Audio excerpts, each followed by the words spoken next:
મહેસાણાના કડીમાં આગની વધુ એક ઘટના ઘટી છે। ગેસની લાઇનમાં લીકેજ થતા ભીષણ આગ લાગી છે। ભીષણ આગની ચપેટમાં આવી ગયું જેસીબી અને પાણીની લાઇનના સમારકામ સમયે તૂટી હતી ગેસની લાઇન। તો આગની ઘટનામાં 2 લોકો ગંભીર રીતે દાઝી ગયા છે। ફાયર વિભાગની ટીમે આગ પર કાબુ મેળવ્યો છે। વધુ વિગતો સાથે સંવાદદાતા સુધીર આપણી સાથે ફોન લાઇન પર જોડાઈ ગયા છે। સુધીર, મહેસાણાના કડીમાં વધુ એક આગની ઘટના જેમાં 2 લોકો ગંભીર રીતે ઇજાગ્રસ્ત થયા। હાલ શું અપડેટ?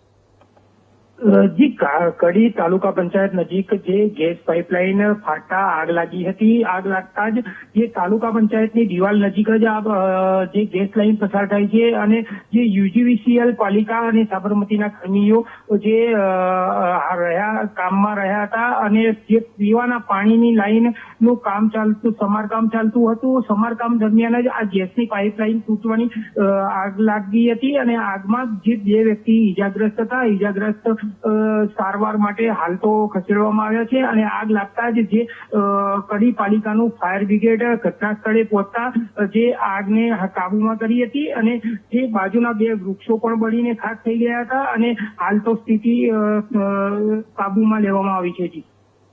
જી બિલકુલ સુધીર, આભાર।